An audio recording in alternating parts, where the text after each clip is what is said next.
Hey, good afternoon, and thanks for joining us here on Politics in the Pulpit, here on your hometown station, 98.1 FM and AM 1220, the place where we view the world through the lens of the world. I want to just start off with some local stuff here, especially if you are listening in Santa Clarita, which I'm assuming you would be. It has been a cold couple of days here in Southern California. Now, for those of you who are from out of state or have moved here from other places like Idaho and Minnesota and Wyoming, obviously 25 degrees in Acton is not a big deal for you. You probably think I'm whining, but man, it was cold this morning. Went out there and tried to get the water running for my horse, and no water came out.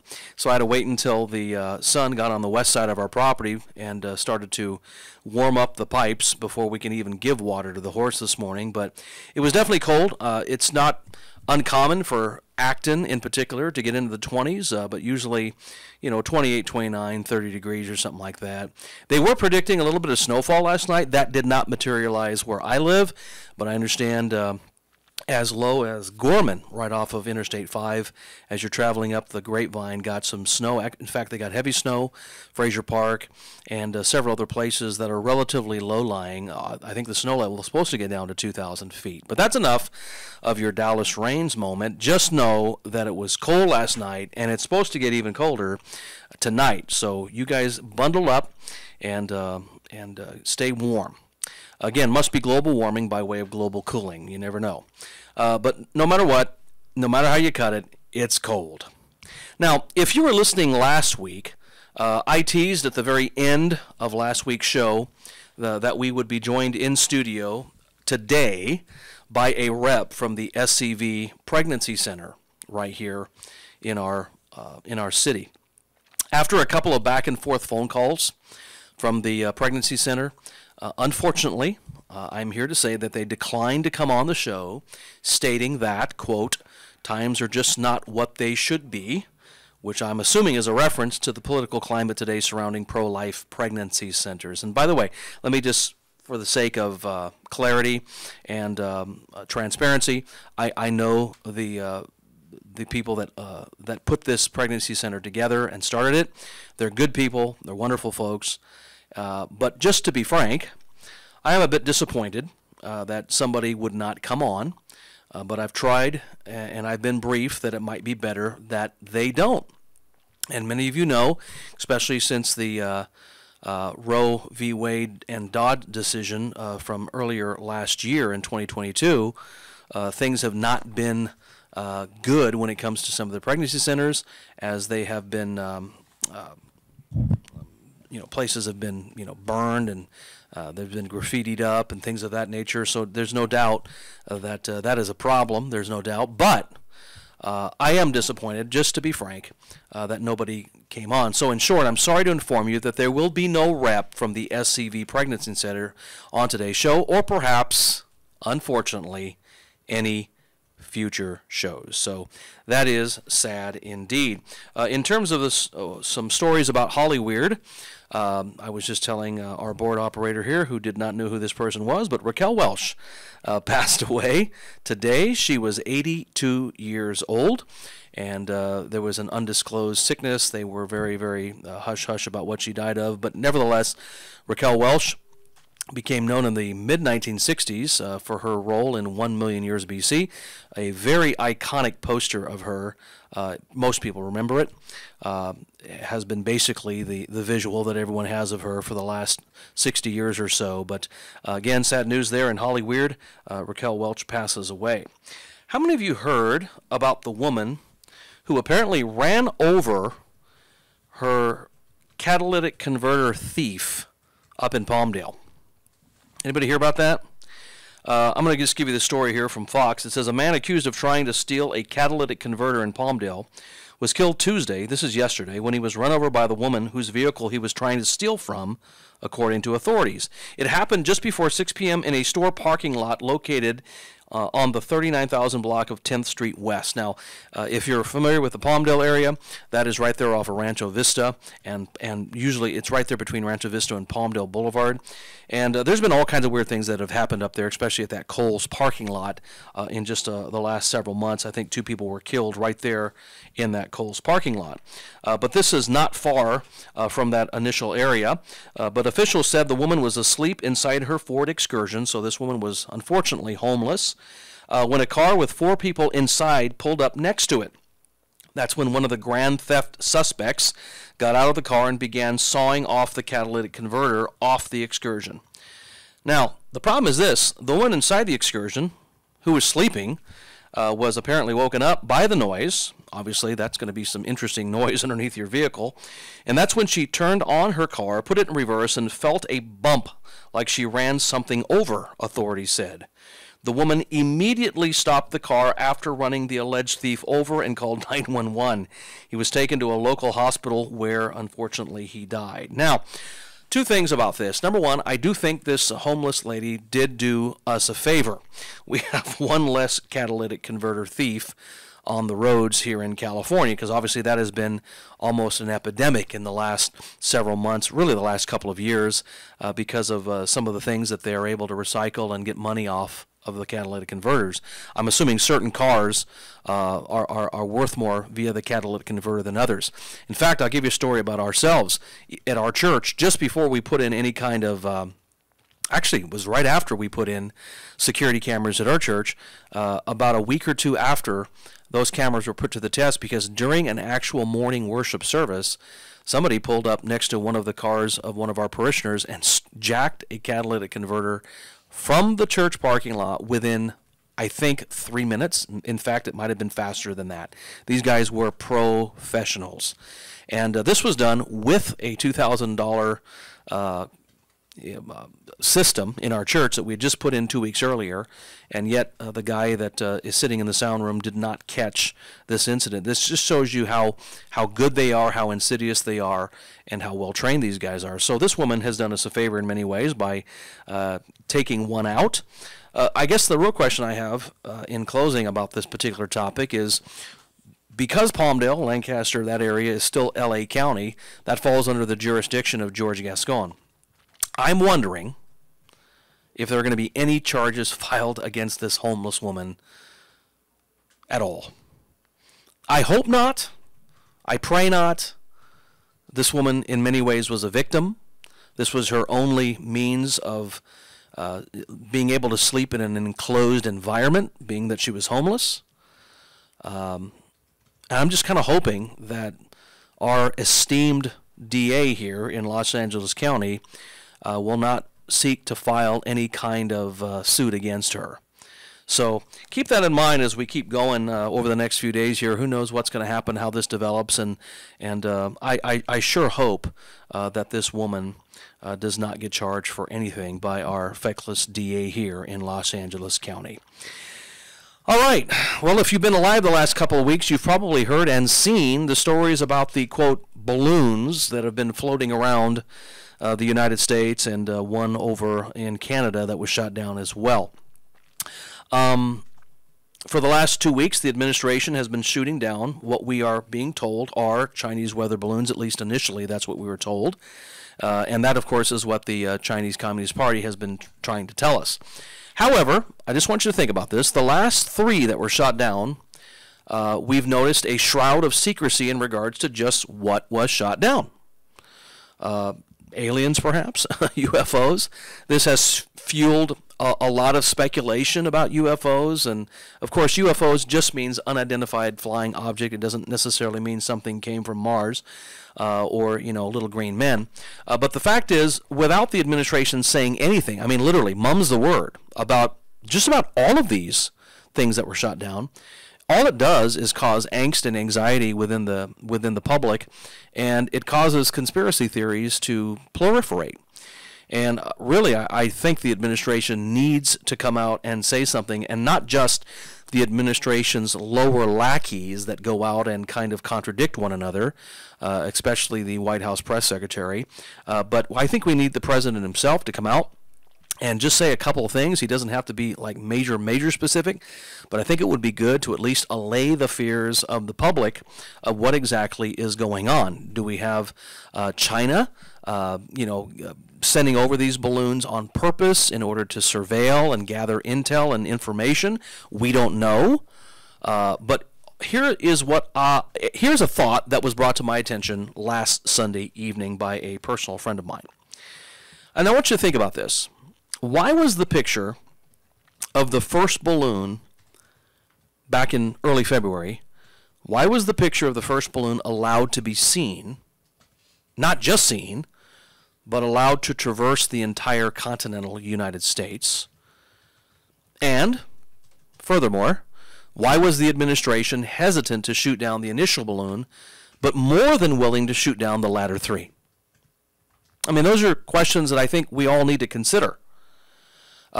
Obviously, somebody in Montana, shot this picture or video of the balloon when it was over Montana, and that went viral.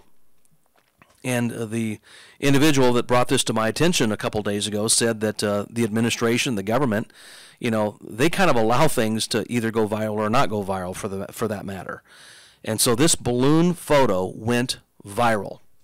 And now, for the last 3 or so, we've not seen any pictures, and we don't even know, once these things were shot down, when and if they're ever going to be recovered, because according to the spokesmen who have come out to talk about these downed objects, they are in remote areas that will take days and even weeks in order to get to because of snow and the terrain and what have you. So again, I just don't know why that first balloon was allowed to be seen and played out as long as it did, with the hesitancy of the administration to shoot it down, until finally it was off the coast of South Carolina over the Atlantic. Because if you remember a couple of weeks ago, the administration told us that they actually monitored the balloon coming from China and then traversing all across the Pacific Ocean, up into the Aleutian Islands, through Alaska, and then, of course, down into the continental U.S. Why didn't they shoot it down while it was over the Pacific? There's a lot of water out there. Why not shoot it before it even got, to the Aleutian Islands? The argument that the administration was giving us was, well, we don't want to shoot down this object because it could potentially cause harm when it landed, which is partially true.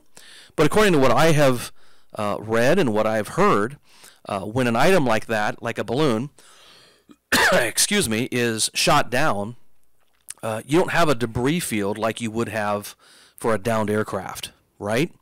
A balloon, when it is shot, goes straight down. So essentially, what they can do is ascertain about the size of a football field where that balloon is going to ultimately land and where that debris field is going to be. So again, I asked the question, why was the picture of the first balloon allowed to be seen? And why were we part of this week-long saga of watching this thing float from Montana all the way over to the eastern part of the United States? And why was the administration so hesitant to shoot it down even over Pacific waters?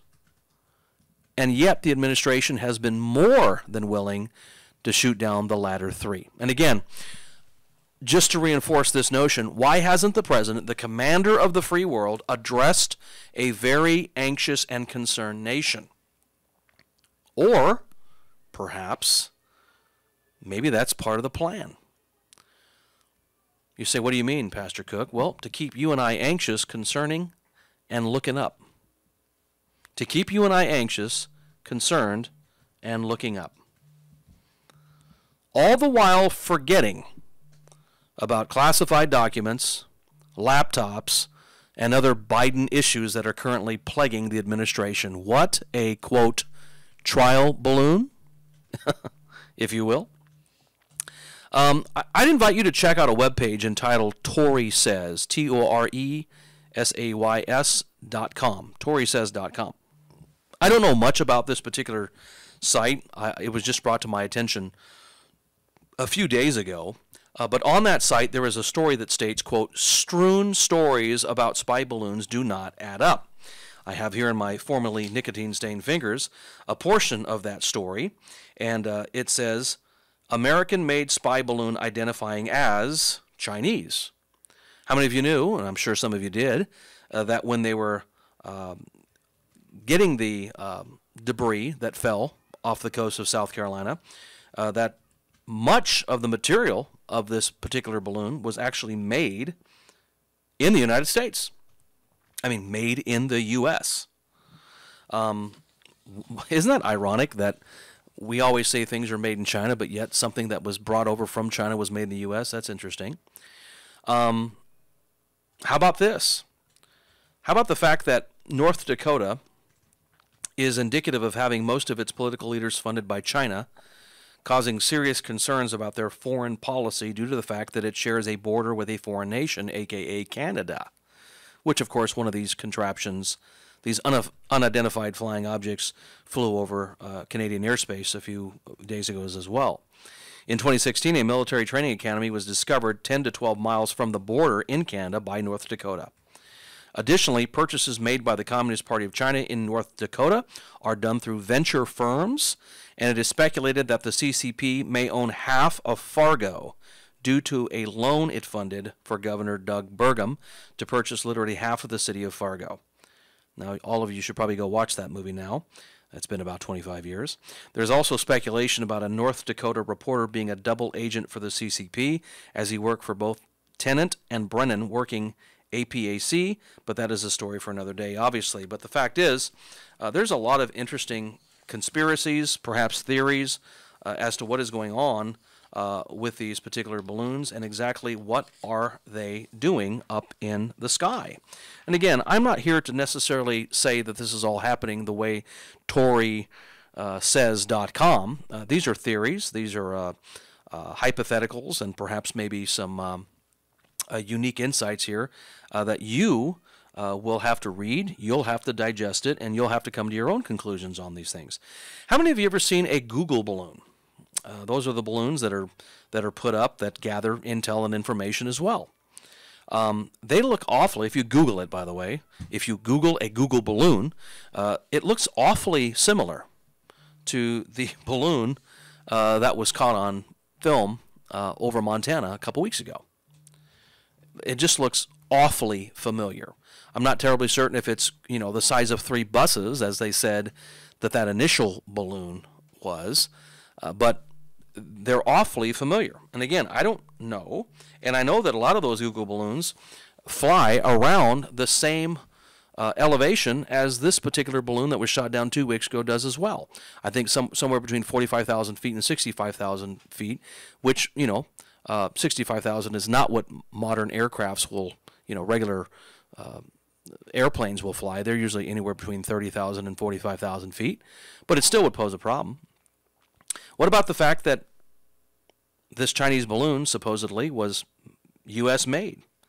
So there's all kinds of speculations as to what is going on. And again, I believe that the administration needs to come out and President Biden needs to say something about this to at least quell all of the weird conspiracies and some of the anxiety that some within our community are feeling across the United States of America. When we come back here on Politics in the Pulpit, we're going to talk about this. What in the world is going on in Palestine, Ohio? Yep, some interesting stuff there, and Pete Buttigieg has nothing to say about it. We'll catch you back here on the other side of the break on Politics in the Pulpit on your hometown station. All right, we're back here live with Politics in the Pulpit on your hometown station, AM 1220 and 98.1 FM, here on your hometown station. This is Pastor Jerry Cook with Politics in the Pulpit. We teased a little bit about what's going on in Palestine or Palestine, Ohio. It depends on who you are listening to. It depends on the pronunciation of that, but I'll just say Palestine, Ohio. Some of you might have heard that there appears that there's a disaster there that was caused by the derailment of a train carrying toxic chemicals. If you've seen any of the pictures of the controlled burn, there is a huge plume, a mushroom cloud in effect, that occurred, thus sending all kinds of horrible and dangerous toxins into the air there upon the residents of this little Ohio village. And again, it was about 50 cars, including 10 carrying hazardous materials, derailed in a fiery crash in East Palestine at about 9 p.m. on Friday, February 3rd. So this is almost 2 weeks ago. Houses were evacuated after vinyl chloride was slowly released from 5 of those cars. Authorities then ignited the gases for a, quote, controlled release of the highly flammable toxic chemicals in a controlled environment, creating a dark plume of smoke. Can somebody explain to me? Explain to me how one can do a controlled release of highly flammable toxic chemicals in a controlled environment. What does that look like? Did they do this under a bubble of some sort? Because from the pictures, it seems like the entire town of this entire Ohio village of Palestine was engulfed with this toxic smoke. Officials warned the controlled burn would send phosphagen and hydrogen chloride into the air. Phosphagen is a highly toxic, colorless gas with a strong odor that can cause vomiting and breathing trouble, and was used as a weapon in World War I. Oh, exciting. Despite the threat, safety officials insisted it is safe for residents who were evacuated to return to their homes just a few days later. That's interesting.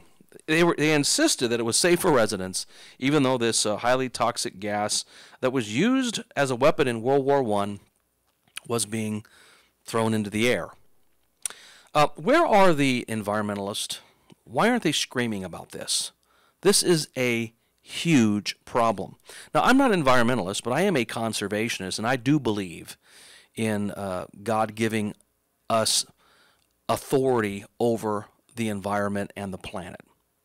I believe those things. The Bible talks about giving us dominion in the book of Genesis. So as Christians, we're not people that want to see, all animal life dead and no fish in the ocean and no trout in the streams. No, I actually want to see all of those things in perpetuity. I hope you do too. And I'm also not one for just allowing a bunch of toxic chemicals that are highly flammable, and they're toxic to people as they ingest them, to be ignited in a, quote, controlled release. And then despite the threat of this problem, the safety officials, yes, the oxymoron of that, the safety officials insisted it is safe for residents who were evacuated to return to their homes just days later.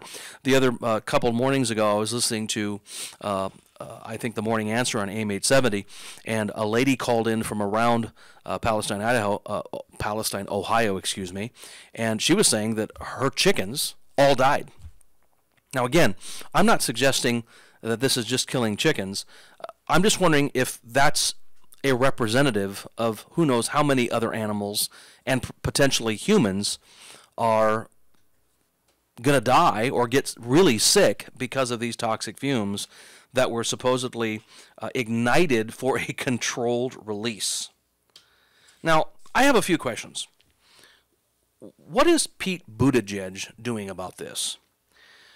Pete Buttigieg was sworn in on February 3rd, 2021 as the 19th Secretary of Transportation.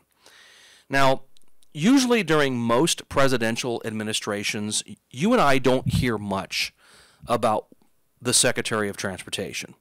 There are more thankful jobs rather than this thankless job, like, Department of Defense, and and White House spokesmen and things of that nature. There are faces to these individuals that we remember down through the years, but nobody really remembers too many, at least by name, too many Secretary of Transportations. But yet, Pete Buttigieg, who of course the claim to fame, is the first openly gay person confirmed to serve in a president's cabinet, and was also served 2 terms as mayor of his hometown in South Bend, Indiana. Here he is, and all he is taxed to do is to make sure transportation is running smoothly on all fronts. trains, planes, automobiles, right? And highways and things of that nature. Remember his speech a few months ago about racist bridges and racist highways? So think about this. In the last 2 years, Pete Buttigieg, who is our Secretary of Transportation, has been plagued with some huge problems. How many remember the supply chain debacle of just a few months ago, which, by the way, is still a problem? It hasn't gone away. The supply chain issue is still a problem. What about the baby formula issue, where baby formula was hard to come by at the store, especially for moms who do not breastfeed their babies and rely on that baby formula? What about last year at Christmas time?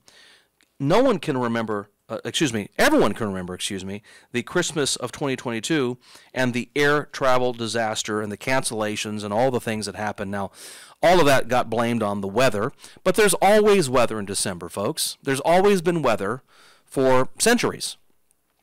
I've got news for you. In the winter, it gets cold and it snows. That's just kind of the way it goes. I don't remember when it didn't do that.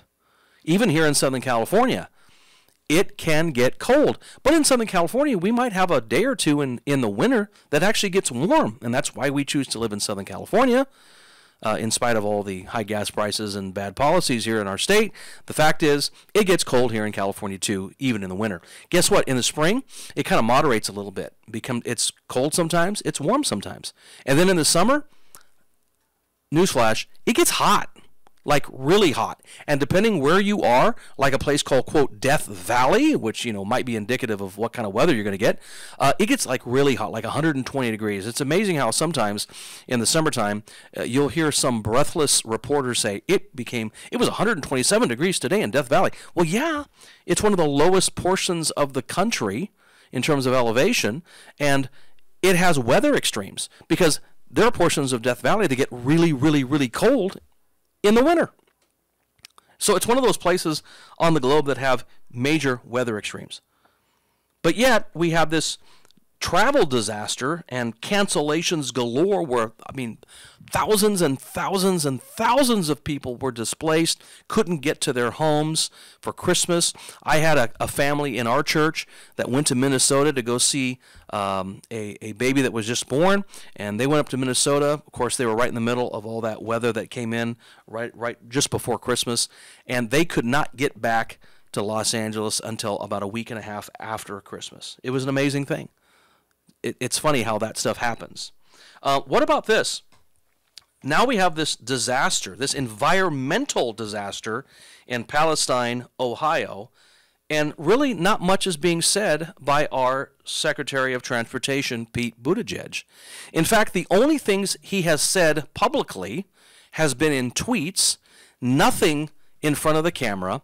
And when this was brought to his attention the other day, all he could do was wax eloquent about how some construction sites are, not colorful enough, if you get my drift. Racism at all costs. That's the buzzword. Now, I've got a few things I want to say about this. Do you know that Palestine, Iowa only has a population of 181 people as of the last census in 2020? I'm gonna just let you guess what color those people in Palestine, Ohio are. The 181. Yeah, they are white. So they must be expendable, right? Oh, I don't think that's fair to say, Pastor Cook. Well, if this train derailment with these highly flammable liquids derailed in downtown Chicago or up in Michigan, Detroit in particular, or maybe even here in Los Angeles, I'll bet they would be all over this like flies on excrement. And there would be roundtable talks on CNN and MSNBC and the rest of them talking about how this could have happened and how this is affecting a disproportionate part of our ethnic communities. Now you say, oh, come on. Do you really think that's what they would do? Yeah, because that's their playbook. But again, not much is being said from our Secretary of Transportation in regards to this. Now, I want to mention another article that I read the other day that I think was very interesting. And for those of you parents out there that are concerned about social media, there was an article written by Dr. Akash Ahuja, A-H-U-G-A, A-H-U-G-A, Dr. Akash Ahuja. He's a psychologist who works up in the Antelope Valley, and he wrote an article entitled Social Media Poisoning Our Kids. I'd like to read just a few of this thing because as a parent, I think we should all be concerned about this. And I think a lot of what Dr. Akash writes here in this editorial for the Signal will ring true with many of you parents out there. It says, quote, if there's one thing common in our city, and as a matter of fact the entire USA, is that every parent wants their kid to be happy, healthy, and successful. Not trying to be super technical, but would like to mention that there is a chemical in our brain known as dopamine, which is released when we do activities that give us happiness. Our kids get their natural dopamine when they play outdoors with their friends, go hiking, spend quality time with family, learn new things, achieve academic success in school, etc. On the other hand, the same chemical, dopamine, gets released in extremely high amounts when kids get instant gratification on social media like TikTok, Facebook, Snapchat, Instagram, YouTube, Pinterest, Spotify, Twitter, Discord, etc., where their whole focus of happiness is to get more likes. I have to confess to you, Pastor Cook, likes. Whenever kids get a like, they feel happy. When they don't or get a negative comment on their thread, which of course I have to confess, I love negative comments because there's only one thing worse than being talked about, and that's not being talked about. This article goes on to say they feel anxious and sad. They will keep on checking if they got more likes or not. Very quickly, kids get entangled in this vicious virtual world where their happiness depends upon social media accolades only. Kids have a developing brain that gets enhanced and enriched when they learn and experience real-life situations, and spending time on social media does the opposite. Dr. Akash goes on to say this, and I think this is where the money shot is. Dr. Akash says, kids are losing the art of speaking well and being able to express themselves verbally. Their world is focused on virtual instant gratification, and we need to stop this. And he goes on to say that he had spoken about this particular issue in front of the William S. Hart Union's High School District Board on February 1st and urged the board members to put on the agenda to discuss this critical topic, not only to make policies so that the use of social media can be significantly reduced, but also to educate kids about this problem. Now, you all know this is true, even you adults out there, that seriously, if you drive away from your home, and you could be 5 miles from home, and you realize you don't have your cell phone, I bet 90% of you, if not a higher percentage, would probably turn around, even though you're 5 miles out and semi-late for something, you will turn around and go get that phone. I mean, it has become an addiction, and I'll even say that yours truly has done the same thing. I live in Acton. The church I pastor is 45 minutes away, give or take. I've driven as far as 3 or 4 miles from the house and realized I didn't have my phone, and I've turned around and I've gone back, even at the risk of being late. You say, why? Because we are attached to our cell phones and other social media as well. And the other thing that I think Dr. Akash makes a good point here is that kids are unable to communicate clearly. You know, when I was growing up, and of course I'm 46, I'll be 47 in just a couple of months, but when I was growing up, there was no cell phones, obviously, and there were no social media sites and what have you. And we basically just had to open a book in class, and we had to rely on brain power and whatever brain matter we had at the ages of 6 to 15 or 14, and we had to figure things out that way, or ask the teacher, or ask somebody else. One of the things that I did, which I think has helped with my speaking abilities as well as being able to read well, is because I grew up in a private school. My parents blessed me with a private school education, and we had to read and write and memorize a Bible verse every week out of that old archaic King James Bible. You know, the these and the thous. And I really think that that type of English, which of course in 1611, that type of English was at its zenith. English has gotten worse since then, not better. And so I had to learn a verse, I had to write the verse, then I had to memorize the verse, and then I had to recite the verse. I believe that early exposure to that zenith of English has helped me in being able to read well and to communicate well. We don't really have that today, especially in the last 10 years or so, how social media has really taken up most of the oxygen. I know that I encourage my kids to read their Bible. I do it 3 times a week with my kids, where we sit down, read the Word of God, and even if it's a hard word, I'll sound it out for them. I say, hey, can you sound it out? And we'll talk about the definition of that word. And so I really think that Dr. Akash here has some interesting insights here that I think are worthy to look at. Check it out. It's on the Signal website. And just look at it under the social media site there. It's the letters to the editor, I think it is. And hopefully it'll be a big blessing to you and might give you some tools to help kind of address the issue with your kids as well. When we get back here on Politics in the Pulpit, we'll give you a rundown of the next few weeks and some of the guests that are coming on, some exciting guests. And I hope you'll catch us back here on your hometown station, 98.1 FM and AM 1220. Catch in just a few minutes. All right, we're back live here on Politics in the Pulpit. This is our last segment before we bow out. But I wanted to just quickly jostle your memory bank to a couple weeks ago when we had Alexander Haberbush from Lex Rex Institute, and we were talking about the documents, the classified documents that were found in Biden's garage and at the Penn Biden office, and then of course the Vice President Mike Pence's residence, and now there was a search of that just a couple days ago.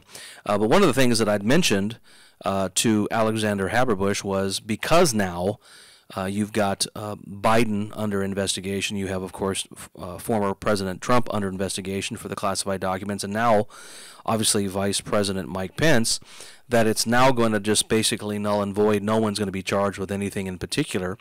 But just to show you just how vicious and how political the Department of Justice has become, in particular towards former President Trump, the Department of Justice is now trying to get Trump's attorney to break his attorney-client privilege and testify against him. They argue in favor of an exception that would compel Evan Corcoran, Trump's attorney, to testify. And if you want all the skinny on this information, I'd encourage you to go to the Right Scoop and just read the breaking news from, actually it's from yesterday, Valentine's Day. I hope you all had a wonderful Valentine's Day, wherever you might have spent it. But it's from yesterday's Right Scoop. Biden's Department of Justice wants Trump's attorney to break client privilege and testify against him. This is how politicized and how political this has become against former President Trump. And again, say what you will about former President Trump. He's rough around the edges. I totally get it. Some of you can't handle it. But what I'm trying to communicate here is the kind of precedent that this is going to set going forward. That all you have to do is just not like somebody, and you're going to do whatever you can. And if you're President of the United States, you have got the powers, some incredible powers underneath you that you can manipulate and use to go after people that you do not like. So just something to think about going forward, depending. And again, I would feel the same way if this were a Democrat or a Republican, if you will, in the White House going after a former Democratic president. I just think we should lay off that kind of stuff. But unfortunately, this is establishing a very nasty precedent. On the show here for the next few weeks, we're going to have some exciting guests coming in. Our former state assemblywoman, Suzette Valadares Martinez will be our guest, I think, in about 3 weeks or so. I think March, let's see here if I can catch my calendar here. March 15th, we'll have former state assemblywoman Suzette Martinez Valadares She'll be in studio talking a little bit about her testimony and her testimony in Christ, as well as any plans that the Lord might have her in terms of politics in the future. For those of you that live here in Santa Clarita, Pastor David Haig of Grace Baptist Church right off of Copper Hill has agreed to come in, and that might be as early as the 1st of March or maybe the 8th of March. So either the 1st or the 8th. Just keep looking on Facebook. And also, many of you know Dr. Robert Malone. He is the doctor that has really sounded the alarms on the vaccines and things of that nature. You've probably heard him on Fox News. He was recently interviewed by Dan Bongino just a few days ago on the Bongino show. But Dr. Robert Malone will be coming on and talking about some of the Pfizer vaccines and some of the problems that have occurred with some people who have taken some of these vaccines. And again, I'm not here to tell you don't take the vaccine. You do what you feel you need to do. But I think it's also important to be able to see both sides of this coin here, the pros and cons. I know some people that have taken the vaccines that are totally fine. And I know some people that are not totally fine. So I just think it's important to be able to see both sides here and be able to have both sides of this argument. Also, sometime in March or maybe early April, many of you here in Santa Clarita know who Jeffrey Malik is. He is a progressive leftist who ran unsuccessfully in the 2022 campaign for city council. He is a dedicated leftist. He believes what he believes, and he will stand up for what he believes, even though I totally disagree with what he believes, but I'll fight for his right to be able to say what he wants to say. He has agreed to come on again sometime in March or maybe early April, and we're going to have an in-studio debate about all things Christian, why Christianity is bad, why America wasn't founded on Christian principles, separation of church and state, good, bad, pros, cons. We'll deal with all of that. And I think you'll find that very interesting. We'll do our best to be as fair as we can because we want to make sure that both sides are heard on those particular issues. If you are interested in attending the Freedom's Way Baptist Church, we'd encourage you to just check out freedomswaybaptistchurch.com. That's Freedoms with an S. We'd love to have you visit during any one of our services. We have a service on Wednesday night at 7 o'clock.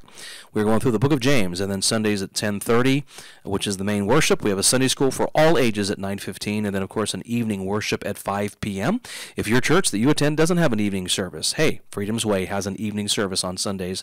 Encourage you to come out. Also, if you are interested in a school that will educate and not indoctrinate your kids, please give Lighthouse Christian Academy and School a call.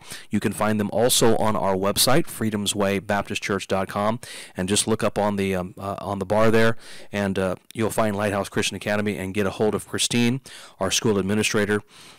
And we are already taking spots for the fall of 2023. So encourage you folks out there that are for pre-K, kindergarten, first and second grade.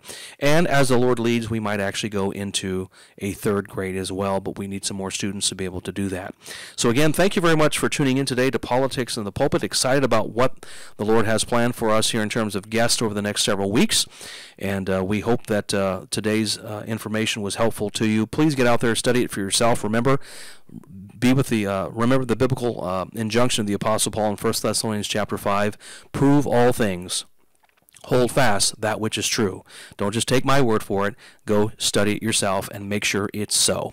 You're listening to Politics in the Pulpit here with your holy host, Pastor Jerry Cook, on KHTS, your hometown station, AM 1220 and 98.1 FM. We'll catch you next week.